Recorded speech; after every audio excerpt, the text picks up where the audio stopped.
Parliament തെരഞ്ഞെടുപ്പിൽ CPM സ്ഥാനാർത്ഥിക്ക് വേണ്ടി തപാൽ വോട്ടുകൾ പൊട്ടിച്ച് തിരുത്തിയിട്ടുണ്ടെന്ന വെളിപ്പെടുത്തലുമായി മുൻ മന്ത്രി ജി സുധാകരൻ. 1989 പാർലമെന്റ് തെരഞ്ഞെടുപ്പിൽ ആലപ്പുഴയിലെ സിപിഎം സ്ഥാനാർത്ഥിക്ക് വേണ്ടിയാണ് കൃത്രിമത്വം കാണിച്ചതെന്നായിരുന്നു വെളിപ്പെടുത്തൽ. സുധാകരനെതിരെ കേസെടുക്കാൻ മുഖ്യ തെരഞ്ഞെടുപ്പ് ഓഫീസർ ജില്ലാ കളക്ടർക്ക് നിർദ്ദേശം നൽകി. അമ്പലപ്പുഴ തഹസിൽദാർ സുധാകരന്റെ മൊഴിയെടുത്തു.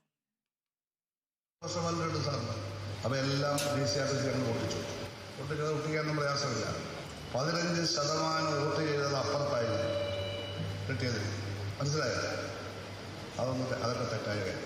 ND യൂണിയനിൽപ്പെട്ടവരെല്ലാം ഇടതുപക്ഷത്തിന് വോട്ട് ചെയ്യണമെന്ന് ഒരു നിർബന്ധമില്ല. നിങ്ങളുടെ ഭരണഘടനയിൽ പറയുന്നത് രാഷ്ട്രീയമില്ല. നിങ്ങളുടെ സംഘടനയിൽ ഏത് പാർട്ടിപ്പെട്ടവരും ചേരാം.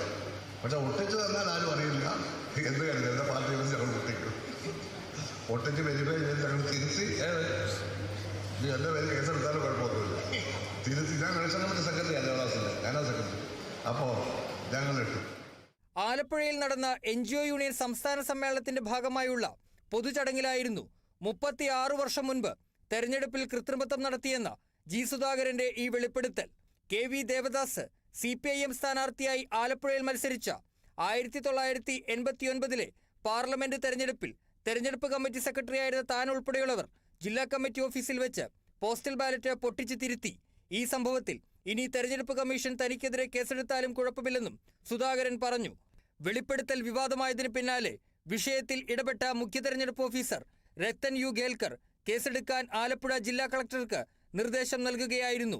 സുധാകരന്റെ വെളിപ്പെടുത്തൽ 1951 ജനപ്രാതിനിധ്യ നിയമം 136, 128 ഉൾപ്പെടെയുള്ള വകുപ്പുകളും 1961 തെരഞ്ഞെടുപ്പ് നടത്തിപ്പ് ചട്ടങ്ങളും ഭാരതീയ ന്യായ സംഹിത, ഇന്ത്യൻ ശിക്ഷാ നിയമം എന്നിവയിലെ ബന്ധപ്പെട്ട വകുപ്പുകളുമനുസരിച്ച് ഗുരുതരമായ നിയമലംഘനമാണെന്നും മുഖ്യ തെരഞ്ഞെടുപ്പ് ഓഫീസർ പറഞ്ഞു. തെരഞ്ഞെടുപ്പ് കമ്മീഷന്റെ നിർദ്ദേശത്തിന് പിന്നാലെ അമ്പലപ്പുഴ തഹസിൽദാരുടെ നേതൃത്വത്തിലുള്ള സംഘം വീട്ടിലെത്തി സുധാകരന്റെ മൊഴി രേഖപ്പെടുത്തി. ഉദ്യോഗസ്ഥർ ചോദിച്ചതിനെല്ലാം മറുപടി പറഞ്ഞുവെന്ന് ജി സുധാകരൻ പറഞ്ഞു. Kerala vision news, Alappuzha.